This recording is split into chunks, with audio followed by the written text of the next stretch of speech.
이야기는 이미 끝나지 않았습니까? 그럴 수는 없습니다. 나는 이미 늙어 백성들을 보살피는 것이 힘에 부치요. 아들이 있기는 하지만 서주를 다스릴 그릇이 못 된다는 것을 내가 잘 알고 있어. 황족이신데다 총명하고 덕망 높은 유공이 나를 대신해준다면 믿고 맡길 수 있을 것이요. 저는 오로지 자사께 도움을 드리기 위해 서주에 왔을 뿐입니다. 한데 느닷없이 제가 이곳에 자사가 된다면 사람들의 손가락질을 면하기 어려울 것입니다. 유비는 거듭 손사래를 쳤다. 그때 미축이 주공을 거들고 나섰다. 지금 서주의 백성들도 유비 장군께서 자사가 되주시기를 간절히 바랍니다. 저 역시 주공의 퇴진이 안타까우나 그 진심을 헤아리고도 남기에 이렇게 부탁드리는 것입니다. 부디 장군께서 서주의 새 자사가 되어 주십시오. 별가 종사의 말이 옳소. 이 늙은이가 편히 눈을 감을 수 있게 나를 대신해 자사 자리를 맡아주시오. 도겸이 다시 한번 애원했다. 그러나 아무리 생각해봐도 그것은 무리가 따르는 일이었다.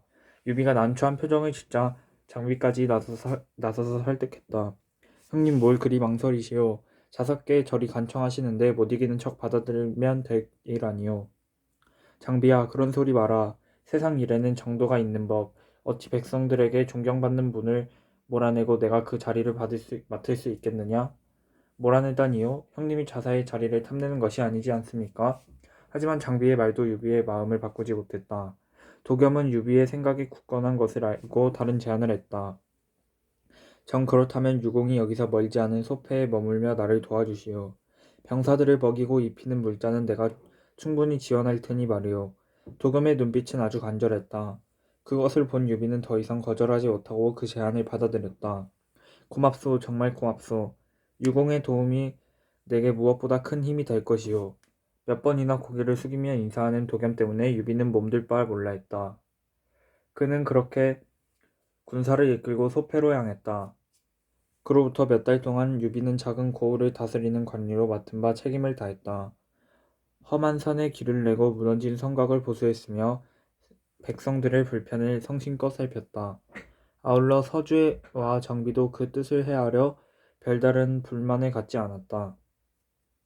그러던 어느 날 서주 관하에서 급보가 날아왔다. 도겸이 병을 얻어 사경을 헤매고 있다는 소식이었다. 유비는 두 아우와 함께 한달음에 서주로 달려갔다. 반갑구려 유공. 이렇게 달려와 줄 것이라 믿고 있었소. 도겸은 안간힘을 쓰며 유비의 손을 잡았다. 그리고는 수개월 전에 했던 부탁을 다시 꺼내놓았다. 유공 보시다시피 나는 다시 일어나지 못할 거요. 제발 서주를 맡아주시오. 무슨 그런 약한 말씀이십니까? 저는 넓은 서주 땅을 다스리기에 부족함이 많습니다. 유공에게는 훌륭한 아우들이 있잖소. 미축을 비롯해 서주에 재능 있는 관리들 역시 나에게 그랬듯 공을 도울 것이오. 그리고 얼마 전에 공용 태수에게 부탁해 국회 사람 송건을 보내달라고 했어. 내가 옛날부터 눈여겨 보아온 장수인데 유공이 큰 일을 하는데 힘이 돼줄 거요. 그럼에도 유비는 확답을 하지 않았다. 그대로 병문안을 마치고 돌아온 지 며칠 만에 도겸이 결국 숨을 거두고 말았다. 서주의 관리들이 소패로 와서 관인을 내놓으며 새로운 자사가 되어줄 것을 부탁했다. 아, 그리 허망하게 자사께서 돌아가시다니. 유비는 관인을 받지 않은 채 슬픔에 잠겼다. 여전히 심경의 변화를 보이지 않은 것이다. 그러자 이번에는 서주의 백성들이 몰려와 자사가 되어달라며 유비 앞에 무릎을 꿇었다. 그제야 유비는 서주 자사가 운명이라고 생각해 관인을 받아들였다. 너희 뜻이 정 그렇다면 내가 자사가 되마. 하지만 정식으로 황제의 명을 받은 것이 아니니 문제가 된다면 언제라도 자리에서 물러날 것이다. 오랜 설득 끝에 마침내 유비가 서주의 자사가 되기로 하자 미축이 머리를 조아리며 감격했다. 다른 관리들과 백성들도 기쁨에 겨워 한호성을 내질렀다. 유비는 자사가 되고 나서 첫 번째 일로 도겸의 장례를 성대하게 치렀다. 그리고 미축과 북해에서 온 송건을 종사관으로 삼고 진등을 참모에 임명했다. 그들은 기존에 있던 유비의 장수들과 별다른 갈등을 일으키지 않으며 새로운 자사에게 충성을 다했다. 그 무렵 예상치 못한 공격으로 연주 땅을 잃은 조조는 여러 차례 여포와 맞서 치열한 전투를 벌였다. 처음에 대응이 늦어 연주뿐만 아니라 복양까지 내어주었으나 그 이후에는 더 이상 피해를 입지 않았다. 그때 조조에게 서주의 소식이 전해졌다. 뭐라고? 유비가 서주의 자사가 되었다고? 조조는 주먹으로 탁자를 내리치며 버럭 소리를 질렀다.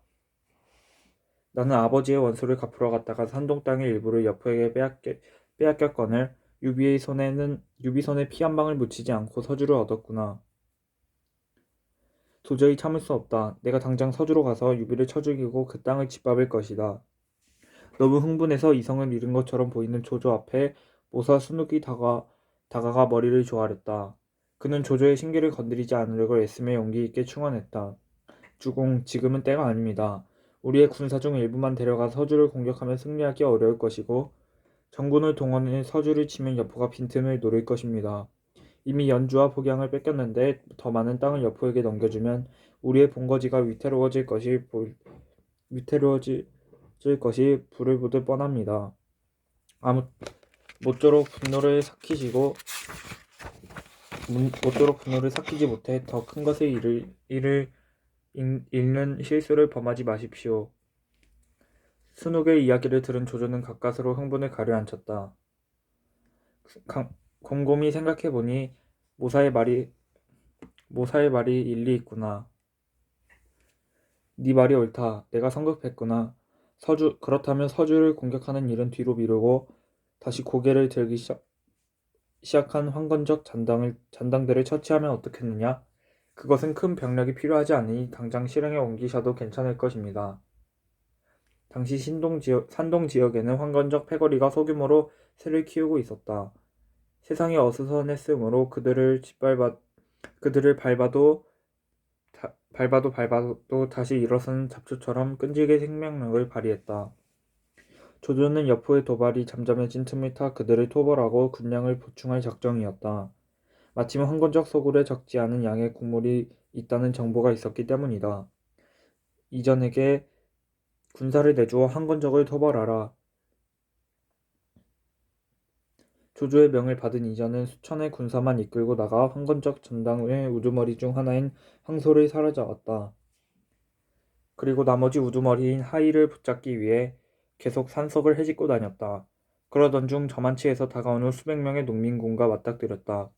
놀랍게도 그들은 남은 황건적 전당을 공격해 이미 하이를 사로잡아 산을 내려가는 길이었다. 너희 대장이 누구냐? 이전에 물음에 늠름한 장정 하나가 앞으로 나섰다. 내가 농민군의 지휘관이오. 비록 농민군은 옷차림이 제각각이고 무기도 형편없었지만 기계만큼은 정글 군사에 뒤지지 않았다.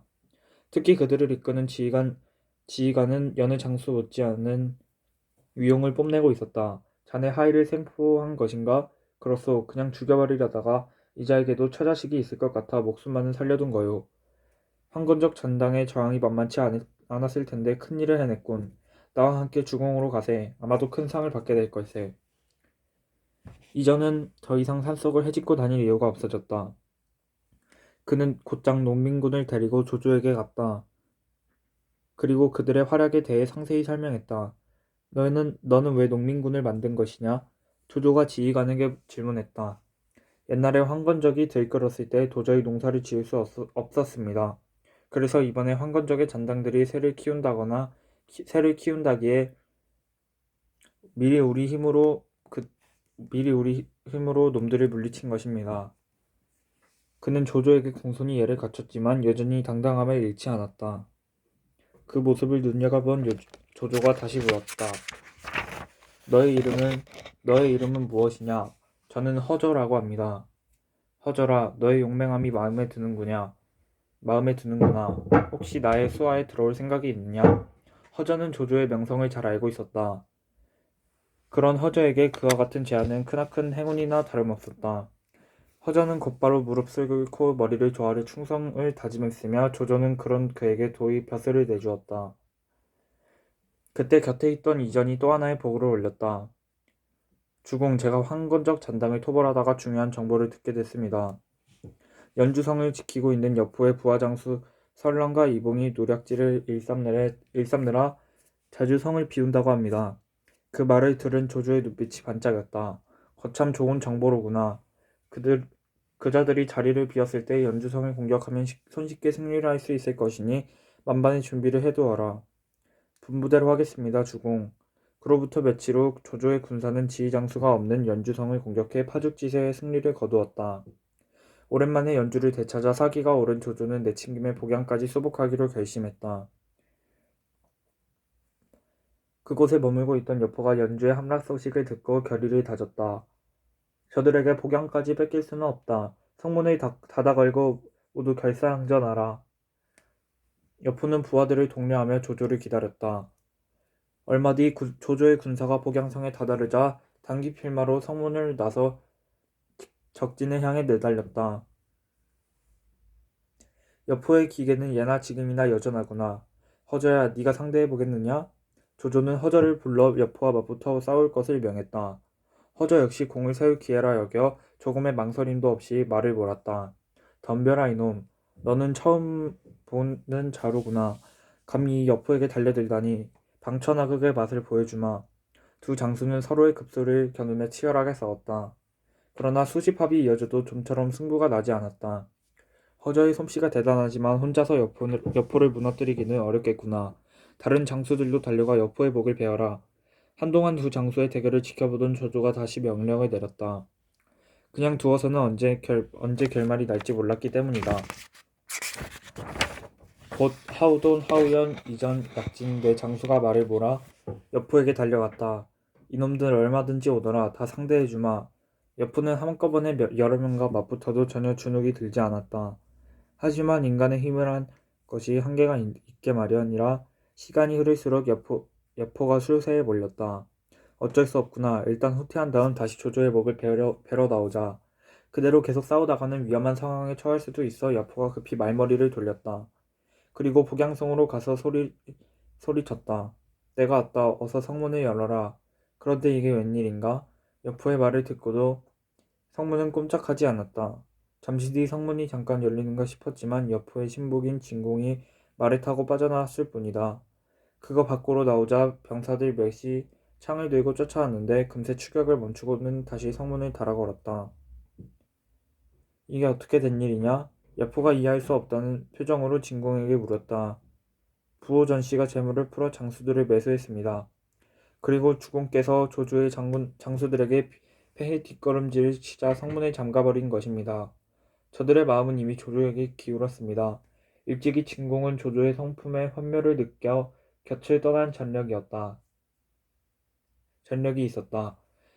따라서 다른 장수들과 함께 조조에게 항복할 수도 없는 노릇이었다. 이제 주공께서는 성으로 돌아가실 수 없습니다. 차라리 서주로 가시는 것이 어떻겠는지요? 진공이 옆으로 바라보며 말했다. 서주? 네, 지금 그곳에는 유비가 새로운 자사가 되어 선정을 펼치고 있다 합니다. 과거의 인연이 썩 좋지는 않았으나 그의 성품이라면 기꺼이 주공을 품어줄 것입니다.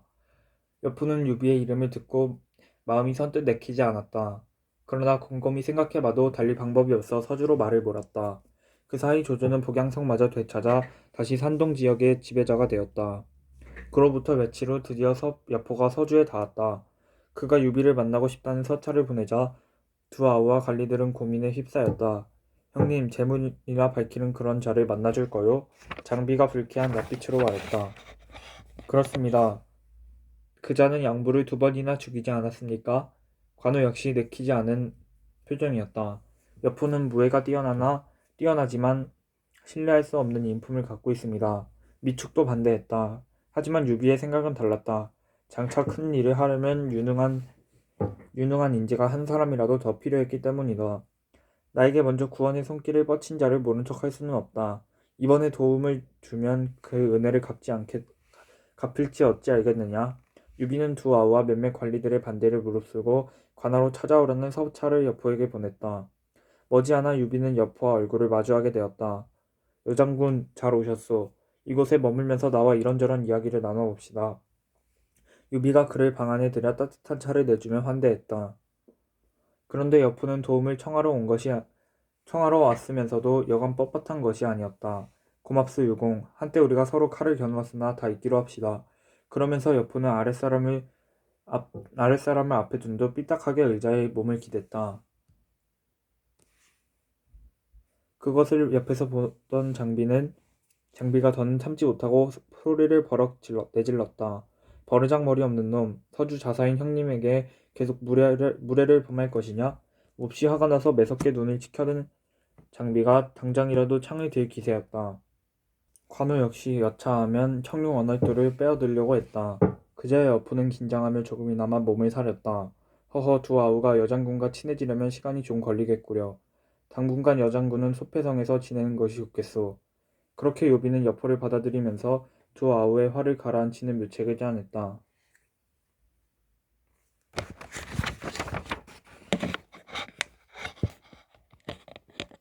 조조가 산동의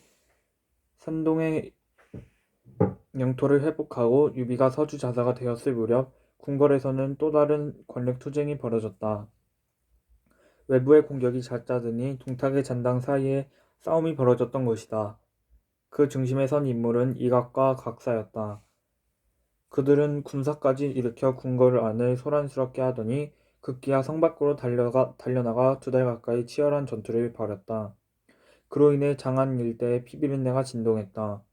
둘은 섬서를 다스리던 장제의 중재로 가까스로 다툼을 그만두었으나 서로에 대한 적개심은 사라지지 않았다. 곽사, 저자를 살려두면 언제 내게 칼을 겨눌지 모르네. 이각이 장제에게 하소연했다. 그와 같은 생각은 곽사도 다르지 않았다. 그 역시 장제를 만나 여전한 증오심을 드러냈다.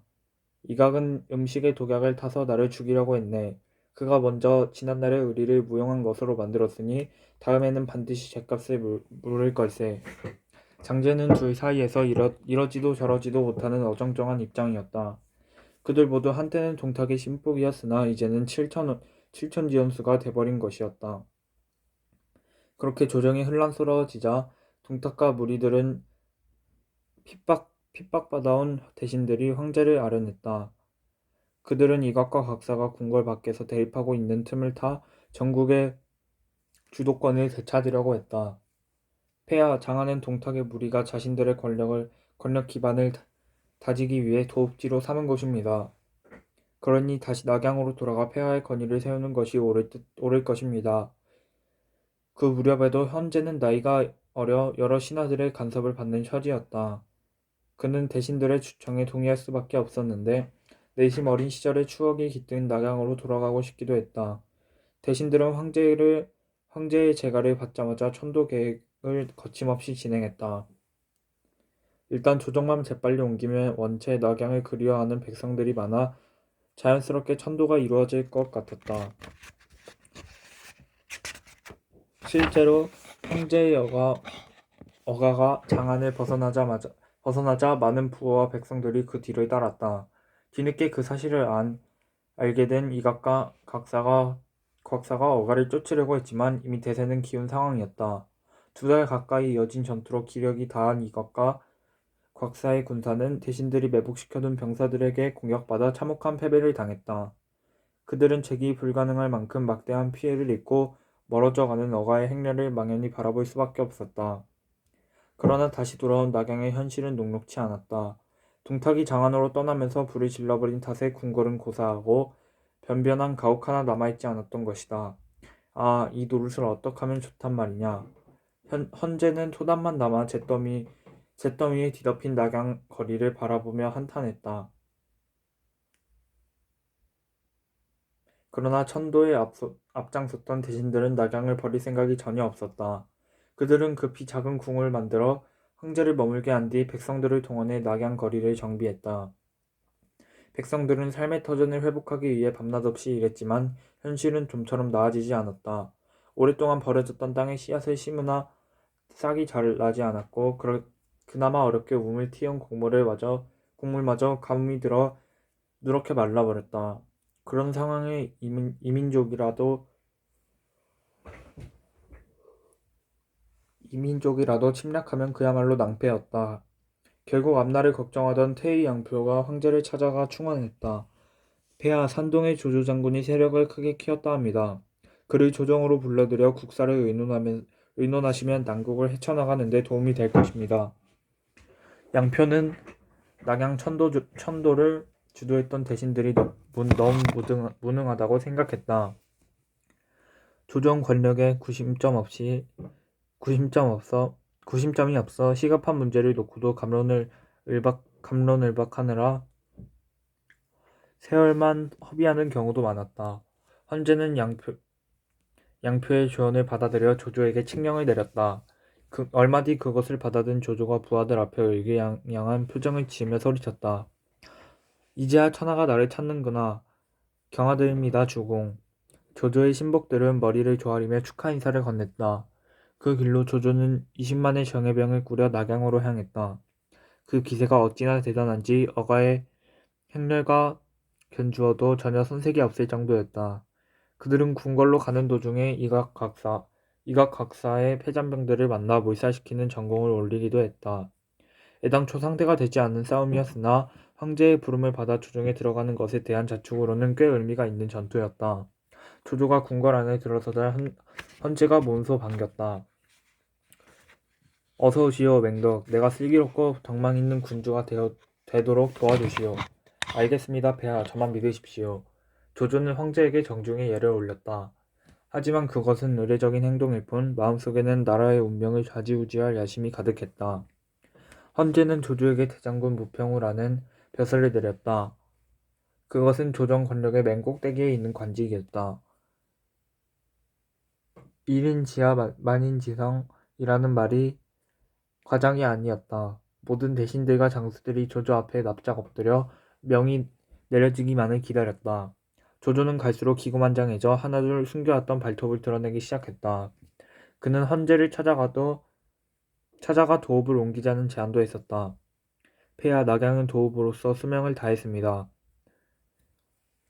허도로 천도의 새로운 기운을 받으셔야 합니다. 무평우 말에 일리가 있어. 뜻대로 하시오. 사실 황제의 재간은 요식 행위나 다름없었다. 조정의 모든 일이 조조의 판단에 따라 멈추거나 진행되었다. 그를 따르는 신복들은 권력의 단맛을 만끽하며 앞날을 걱정하지 않았다. 하지만 조조의 부하들과 달랐다. 그는 최고의 권력을 누렸으나 마음 한쪽에 영 찜찜한 구석이 있었다. 하루는 순욱이 조조의 심기를 살피며 물었다. 주공, 무슨 군심이라도 있으신지요? 내가 그렇게 보이느냐? 잘 보았다. 듣자 하니 여포가 서주 유비에게 몸을 의탁했다는데 그것이 꼭 이빨에 낀 고기 조각처럼 신경이 쓰이는구나. 그러자 순욱이 모사답게 해결책을 내놓았다. 그들이 걱정스럽다 하여 군사를 동원하는 것은 바람직하지 않습니다. 두 호랑이가 자기들끼리 다투게 하는 책략을 쓰는 것이 어떻겠는지요? 자세히 말해보아라. 서주 자사유비는 아직 황제의 칙령을 받지 못했습니다. 그에게 자사로 정식 임명을 한다는 칙령을 내리시고 더불어 여포를 죽이라 명하십시오. 그러면 여포 역시 가만히 앉아 당하지 않고 유비와 맞서 싸울 것입니다. 거참 기발하구나. 적어도 둘을 갈라놓을 수 있고 서로 싸우다 한쪽이 죽으면 더할 나위 없이 좋으니까 말이다. 조조는 순욱의 계략을 따르기로 하고 헌제로부터 칙령을 받아냈다. 그 다음에 여포를 죽이라는 밀서를 써서 동봉한 뒤 유비에게 보냈다. 밀서 또한 헌제가 보내는 것으로 오해하기 안성맞춤이었다. 며칠 후 유비는 두 아우가 있는 자리에서 칙령을 펼쳐들었다. 어깨너머로 그것을 본 장비가 호들갑에 떨었다. 축하하오 형님. 자사로 그치기는 아까운 인물이 서주에 있는 것을 황제폐하도 잘 알고 계신가 뭐. 그런데 문제는 밀서였다. 장비가 고개를 가웃거리며 물었다. 그건 또 뭐요? 장비뿐만 아니라 유비와 간우도 밀서의 내용이 궁금했다. 유비가 조심스레 밀서의 내용을 펼쳤다. 그 순간 그의 낯빛이 어두워졌다. 대체 뭐가 적혀있기에 그러시오? 장비가 답답하다는 듯 캐물었다. 유비가 아우들을 둘러보며 입을 열었다. 장비가 답답하다는 듯 캐물었다. 유비가 아우들을 둘러보며 입을 열었다. 황제 폐하께서 여포를 죽이라 명하셨구나. 그게 정말이요? 그렇다면 잘됐소. 의리 없이 재물이나 탐하는 그런 자는 죽어 마땅하오. 평소 여포와 갈등을 빚던 장비는 신바람까지 내며 떠들어댔다. 관우는 별 말이 없었으나 그런 명령이 내려진 데는 그만한 이유가 있을 것이라고 생각했다. 하지만 유비는 불편한 기색이 역력했다. 스스로 내게 찾아 몸을 의탁한 자를 어찌 죽인단 말이냐. 장비는 그런 유비를 바라보며 가슴을 쳤다. 그렇다고 자기 마음대로 일을 처리할 수는 없어 방문을 쾅 닫고 밖으로 나가 버렸다. 관우도 여포의 존재가 마뜩치 않았지만 유비의 뜻을 따를 수밖에 없었다. 이튿날 황제의 칙령이 전달됐다는 소식을 듣고 여포가 달려왔다. 유공 정식으로 서주 자사가 되신 것을 축하드리오. 고맙소 여장군. 유비는 늘 그랬듯 여포를 정중히 맞이했다.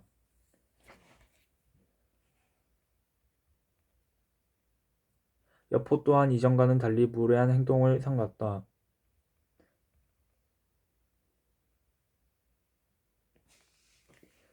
그가 보기에도 평소 유비의 인품이 존경받을 만했기 때문이다. 따뜻한 차를 마시며 이야기를 나누던 유비가 칙령에 동봉되었던 밀서를 꺼내 여포에게 건넸다. 그것을 읽은 여포의 눈이 동그래졌다. 이것이 정말 황제폐하의 서찰이란 말이오? 여포의 물음에 유비가 엄숙한 표정으로 답했다. 내 생각에는 황제폐하의 뜻이 아닌 것 같소. 아마도 조정의 권력을 움켜쥔 조조가 우리의 이간질을 시키기 위해 꾸며낸 계략으로 보이는구려. 아, 유공은 정말 생각이 깊은 사람이오. 나는 일찍이 유공 같은 도량을 본 적이 없어. 이토록 나를 위해 주시니 한량없이 고맙구려. 여포는 모든 일에 신중한 유비를 보며 다시 한번 탐복했다. 자기 같았으면 벌써 칼을 들었을 것이라는 생각에 몸서리를 치며 조조에 대한 분노를 삼켰다. 그는 유비의 은혜를 새기며 속패로 돌아가 자리를 지켰다. 아무리 기다려도 여포의 목을 뱉다는 정갈이 없자 조조는 자신의 계략이 실패로 돌아간 것을 직감했다. 그렇다고 그가 쉽게 생각을 바꿀 사람이 아니었다. 조조가 다시 순욱을 불러 그 문제를 상의했다. 모사 순욱은 꾀가 넘치는 인물이었다. 이번에는 어부지리 덫을 깔아놓아 둘 사이를 갈라놓는 것이 어떨까 합니다. 어부지리의 덫이라. 그렇습니다. 일단 주공께서는 원술에게 사람을 보내 유비가 남양 공격을 허락해달라는 상소를 조정에 올렸다고 거짓 정보를 흘리십시오. 그런 다음 유비에게 원술을 제거하라는 황제의 명을 내리시면 둘 사이에 격렬한 전쟁이 벌어질 것입니다. 그래 이제 알겠구나. 어부지리의 덫은 여포에게 짜놓는 것이지. 눈치만큼은 누구보다 빠른 조조가 순욱의 생각을 꿰뚫어 보았다. 주공의 짐작이 맞습니다. 유비가 군사를 이끌고 원수를 공격하러 가 서주의 경계가 허술해지면 여포가 그 기회를 놓치지 않을 것입니다. 양보를 죽이고 배신을 일삼는 그의 성품이라면 유비에 대한 고마움쯤 헌신짝처럼 내버릴 것이 분명합니다. 조조는 모사 순욱의 계략이 썩 마음에 들었다. 그는 당장 원수를 치라는 황제의 서찰을 꾸며 서주로 보냈다. 유비는 두 아우와 관리들이 모인 회의에서 그 문제를 안건으로 올렸다. 원술과 그의 군사를 토벌하라는 황제폐하의 명이 내려졌구나. 어떻게 하면 좋겠느냐? 유비가 심각한 얼굴로 관리들에게 물었다. 그 또한 조조의 계략이 아니겠습니까? 미숙이 서찰의 진위를 의심했다. 미축이 서찰의 진위를 의심했다. 그는 여포를 살해하라고 했던 일전의 밀서에 대해 알고 있었다.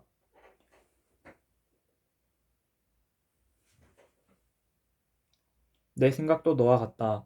하지만 만에 하나 이것이 진짜 황제폐하의 명이라면 어찌하겠느냐? 그 명을 따르지 않는 것은 반역과 다를 바 없습니다. 유비의 말에 미축은 더 이상 다른 이야기를 하지 못했다. 그때 송건이 또 다른 걱정을 털어놓았다. 만약 원수를 치러 간다면 그 사이 서주의 경계는 어떻게 잡니까? 그렇지 않아도 그 일을 고심하고 있었다. 유비가 고개를 끄덕이며 고민스러운 표정을 지었다. 그 순간 장비가 앞으로 나서며 자신만만하게 장담했다. 서주를 지키는 일이라면 나한테 맡기시오. 한 놈이라도 얼씬거렸다가는 뼈도 못 추리게 할 테니 말이오. 그러자 관우가 농담 반 진담 반의 이야기를 꺼냈다. 혼자 남겨두면 불안하네. 잔소리하는 사람이 없다고 밤낮 술이나 들이켜는 것은 아닐까 걱정이 되게 말이세.